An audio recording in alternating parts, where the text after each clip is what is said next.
Hey guys, welcome to Home Sweet Homeschool. If you're new here, my name is Ashley and I'm a homeschooling mom to one. And in today's video, we're going to revisit a video that I made 5 years ago called Binding Options. Now, if you're not new around here, you may have already seen that one in the past. And I'm going to go ahead and just apologize for the poor quality. I was just starting out with YouTube at that point. I didn't really know what I was doing. I still don't know what I'm doing now.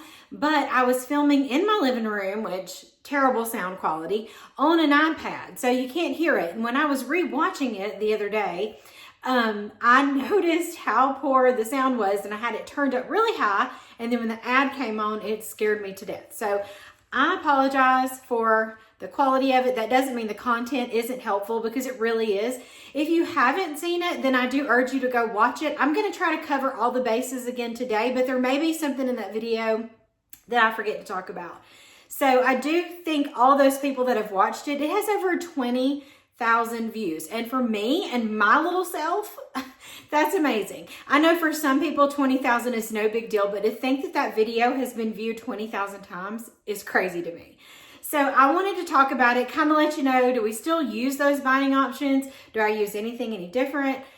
All that kind of stuff. So I'll link the original video down below. I was a lot thinner, had straight hair, but you can't hear me. So anyway, go watch it if you haven't, and then you can watch this one also. So let's get into it. I do have my notes because, like I said, I rewatched it to even see what I talked about, just to see what I need to talk about in this video. So before we get into the binding options, the whole reason why I started talking about it is because there is a surge of digital curriculum out there. And that's why I made the video to begin with, because we were starting to use Gather Around Homeschool, and it was digital. Now, of course, you can get that in print now, but for some people, digital is just more cost effective. And for us, it just made a lot of sense. I could just download it and print it for my son. Now, you also have to keep in mind, I have one child, so I'm not printing and binding for a ton of children or having to buy print for a ton of kids, and I think that makes a difference. But there is so much digital curriculum out there, and if you're like me, you like to hold it in your hands. Like, you like to have a book, you like to turn pages, you like to write on it, and so I wanted to put something out there to give you some different options, okay? So that's why I made the whole video to begin with. And so what I wanted to share with you, I've been asked recently what kind of printer I use. Now, I know the Epson EcoTank is all the rage, and I'm sure it probably is. That's not what I have. I've had this same printer since, maybe it was when we started homeschooling, and this is our 7th year. So in the printer world, they probably don't make my printer anymore. It is an HP inkjet. I will put the name of it down below. There probably is some new and improved version of it out there, and if I can find it, I'll try to link it for you. But I have used that same printer since then. Now, it always has really good print quality, but you know, sometimes it gives you a fit. But I think most printers do that. They have a mind of their own. They work when they want to. So sometimes it works great and sometimes it doesn't. But it has lasted this long. So, and I keep pointing to it like you can see it, but you can't. It's right over there. So I'll link it if I can find it. I do have a link in the description because I'm a part of the HP Instant Ink program. And so it is a monthly subscription that you pay for. You're actually paying per page that you print. Because I'm only printing for one child, I do have like the lowest number of prints. Whatever you don't use during that time period, it rolls over to the next time period, so you don't waste anything. And it keeps up with when you're becoming low on ink, it alerts them and they mail it to you. You don't have to run to the store. You don't have to order it off Amazon. They send it to you. And they also have a paper program, but I'm not a part of that. So that's how I print the stuff at home. And everybody asks me, like, what kind of paper do you print on? Because people do worry about that. And I'm like, that is just not something I worry about. So I was going to show you. I buy the cheapest copy paper at Walmart. This is the 20-pound. I'm not worried about it showing through on the other side. Like, those kind of things just do not bother me. Now, if they bother you and you like a thicker pound paper, buy what you like. This is what I use. It works perfectly fine because, you know, I even printed this one. We've had this one for a long time. Inventions and Ideas from Gather Around. I printed this a long time ago, and the quality of it is still fine. It is held up, you know, and it's just this little 20-pound paper. So I wanted to show you that. So that's what I use, and I'll link below what I can. So most of the things I'm going to talk about today, you can find in my Amazon storefront. And then if you can't find it there, like my printer that probably doesn't exist anymore, I'll try to find something comparable to it. So if I can, I'm not tech savvy, okay? So as I was watching that video, the first binding option that I talked about was the 3-ring binder, and I'm still 100% say there is nothing wrong with taking your digital curriculum and putting it in a 3-ring binder. You are going to see beautiful things on the internet, okay? There are mothers that do amazing things on Instagram and that bind their books beautifully. And everything is set up so wonderfully. And like I have to tell my son, not everything you see on the internet is for real. And we don't have to do or believe everything that we see. So we need to do things that work for us and make the most sense for us. And a 3-ring binder is always going to make the most sense. Number one, it's so affordable. I mean, you can run to Walmart and grab a 3-ring binder. In fact, you probably have them sitting around your house right now because I have a lot of them. If you don't, you can also find them at the thrift store. Our thrift store always has binders, and all you gotta do is wash it with a Clorox wipe and make sure that the prongs work. I mean, this is the most affordable way. And we still use that. And one I showed was just a binder, not the yellow one. I don't have the yellow one that I used in the first video. But this is the blue one. This is the one my son picked out. And it just made more sense for us to buy this product digitally, because I know in my first video I was just talking about gather around, but really there's so much digital curriculum out there. It's for anything. This is his consumer math from Masterbooks. And so I just printed out for him, stick it in here, and then just like I did in that video 5 years ago, I take out whatever the day's work is and I put it on this clipboard that we've had that long too. So this works. It's economical. It works. And if it works, why are we trying to change it? Because we get bored. I mean, I can answer that question. I get bored with things too, but I know what works really well for my son and for his consumer math. That's what we do. So another thing about using a 3-ring binder like that is these hole punchers are a lot cheaper than buying another option. And you can also find these at thrift stores. So if you can't find an affordable one at Walmart or on Amazon, you can find them at the thrift store. They're super easy to find and they're easy to use. You can punch 6 to 10 pages at a time and you're done. Stick it in a binder, you're ready to go. So if this is working for you and you're doing that in your homeschool, just keep going. You don't have to change. Just trying to give you some ideas. So we still use that one, okay? I don't remember if I talked about the flex binder next or the happy planner, but I'm going to talk about the flex binder. If you don't know what that is, it is these. They're made by Mead. They're the 5-star flex binders. They come in a variety of colors. What I like about them is, number one, they have this expandable part right here, so you can stuff these pretty full. So if you are printing full units, they're gonna fit because you got plenty of room. But what I like about them, and I'm gonna also tell you what I don't like about them. What I like about them is they fold over onto themselves so that you can fold it back like that. And as you can see, we are still using these. These can be a little pricey. They're more pricier than a 3-ring like hardcover binder like I showed first. They run about $11 to $12 where I live. But you can look on Amazon, and sometimes at the beginning of the school year, they'll have these on sale. We do still use these. This is our geography series from Campfire Curriculum. That's what I have all of mine in, our flex binders. And then the 2 other boys that I teach, they use a flex binder for their stuff as well. So we are still using these. I do love them. But what I will say, just like I had a hard time, sometimes if you're trying to flip more than just like a few pages, it's really hard. Look at that. It's not really hard, but it is a little harder to close it up if you're trying to flip it all at one time. So let me make sure that's everything I want to say about that. Yeah, so we still use these. We love these. These are tried and true in our home, just like the binders, okay? Now, I talked about the Happy Planner or the ARC binding system. There's a bunch of different ones out there. And while I love that as a planner, I do like the Happy Planner. I like having the ability to take things in and out. I think that's great. If you're a planner and you use it for a bunch of different things, that's wonderful. But it did not work for us then as a homeschool mom, and we've not used it since.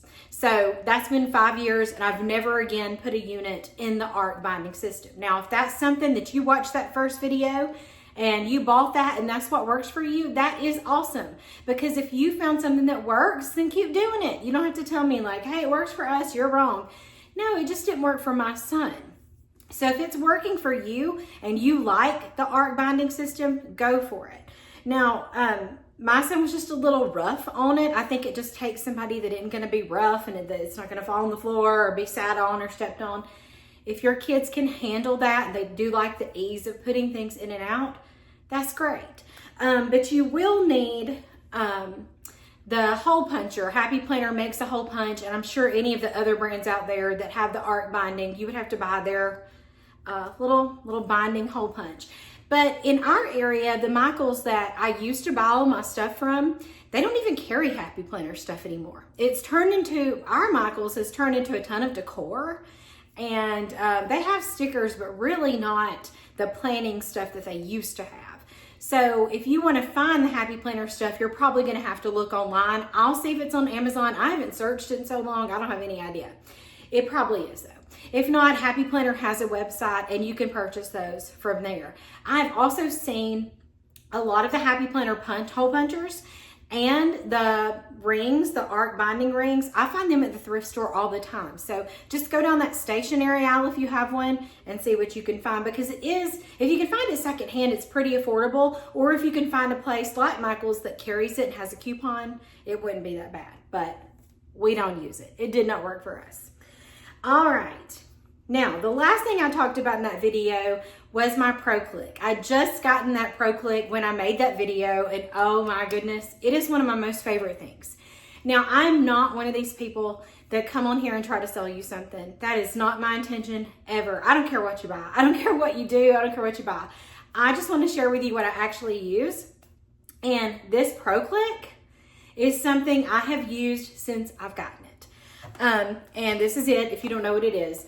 I love this thing. So if you ever get a teacher appreciation gift, or you have somebody like your husband or your mother-in-law or your mama, or somebody just says, hey, what can I get y'all to make your homeschool go a little smoother? Ask for this. Now, it's not the most affordable option. You could save your money, have a yard sale, do something. It's not outrageously expensive. We're not talking $500, but it's not cheap either. So definitely, if you have the ability to get one and you do love digital curriculum and you like printing at home, get yourself one. I love this thing. It's very easy to use. A lot of people are like, but you can't punch many pages at a time. No, you can probably do about 3 to 4, but you know what? Once you get the hang of it, you're just putting that paper in. This doesn't take long at all. Like, I love this thing. Still use it, 100%, recommend it. Now, do you need it in order for your homeschool to be great? Absolutely not. No, because what makes your homeschool great is you and your children and the time you spend together. So you don't need this, but if there comes a time where you got a want and somebody's offering, get yourself one. And so that's my Pro Click, and I still use the same spines. I don't have the box that I showed in the first video. So if you want to know exactly what they are, you can look in my Amazon storefront, or you can go back and watch that video. The box has been destroyed because, like I said, I use it all the time. You can also cut these, like if you want to do a top bind and you don't need this long, you can also cut them. I love these. I actually still have the tool. I'll show you. I'm going to show you how the tool works. Here it is. I have the tool right here. This comes with it, and it opens up. See there? It opens up those for you. Now you can do that by hand, but it comes with this little nifty tool here. And so what I love about these is they can be reused. So as soon as you are finished with one unit, you take that unit off and you put another one on, and then your stuff gets to look like this. This has been bound for a long time. Let me see what year this came out. I don't know if I even printed that page. I did not print the page. I don't know when Inventions and Ideas came out from Gather Round, but we're going to redo this unit because that's what you do with a lot of digital curriculum. You use it when your kids are younger and then you use it later. This has been bound and waiting for us to reuse it, and it's still going strong. And when I'm done, I can just use that tool, go down that, and take this right out. And so I wanted to say, I don't know if I explained that in another video, But what I do for these, like I said, I do print front and back on that 20-pound paper. These are only made to hold, I wrote it down. On the box, it says an 85 sheet capacity. I don't pay attention to things like that. I'm like, what? No. You might say 85, but no. I have 167 pages in here. So they hold more than they say. And look, it turns fine. Like, they flip fine, even with way more than 85 pages. Of course, I know this is front and back, so I might not have done the math well. That'd be like half of 167. I don't know. You do the math, but they do hold more than the 85 pages. There's only been one unit from Gather Round that I had to split into two, and that was the human body. And I'm pretty sure if I tried to put a campfire unit, those things are beasts. If I tried to put a campfire unit in there, it probably wouldn't fit because there's a lot to a campfire unit. But you could always split them up or just, choose another option. Or buy bigger spirals. You can also buy the ones that you thread through. I don't have time for that. I do, but I want to do other things on my time. So I just buy these. I like these. They work fine. And so that's what I use. So that's my most favorite. But it doesn't always work for us all the time.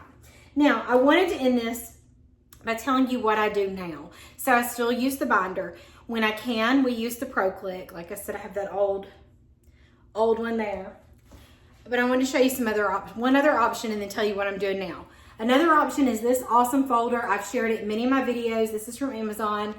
And it has 12 pockets, but it's 24 pockets. It was 12 folders, but 24 pockets altogether. And I love these. If you want to print these out and sort your unit by lesson, or you want to add extra things to it, cutouts, art projects, news articles, whatever. I love this thing because it holds so much stuff. And I have separated ours out. I don't know if we even have anything left in here. We do. We're almost done with our unit we're on now. But this is where I put like the cutouts and things that we're going to use. So I love this. This is always linked in my Amazon storefront. I have bought a version at Walmart. It's white and it has clear pockets. I use it with the other boys I teach and it has already torn up on me. And I've had this one for a few years now. So I love this. This is an option. I use that a lot. But what I do now, because you might be saying, none of these options are going to work for me. We just don't have the extra money. Like once I buy the digital curriculum, I don't have money for those things. And I get it. Everything is outrageously expensive at this point. And so I understand. And so let me share with you what I do right now. I just download whatever I purchase. Like right now we're using Campfire. It's downloaded to my laptop. I open it up in Adobe. If you don't have Adobe, that's the best way to open PDFs.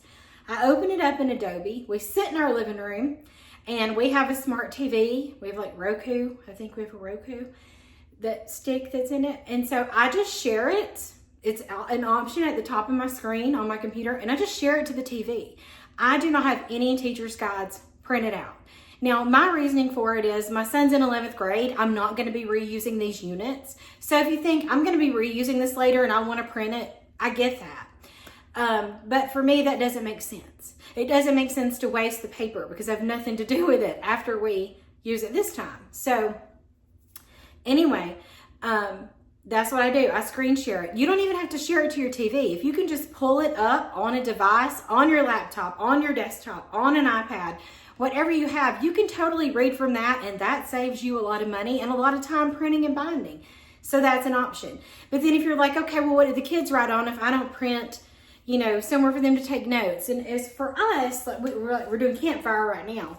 We just use these School Nest notebooks. I know you can't tell. This is like a grade level notebook. I have videos about School Nest notebooks, and I can leave that in the description if you want me to. But we use these for note taking. That way I don't have to print a book for my son. Now I do print the student notebooks for Gather Round. If it's something that he needs to fill out, I do print that. But as far as, just taking notes, we use these books. We love these School Nest books. So anyway, those are all the binding options. I just want to do like a little revamp of that. If you've watched that video in the past, thank you so much. If you haven't, go check it out. But remember, it's going to be really quiet. So I hope this one is a little bit louder. Let me know what binding options you use because I'm sure there are tons of things out there that I've never even tried. And as always, thank you so much for watching.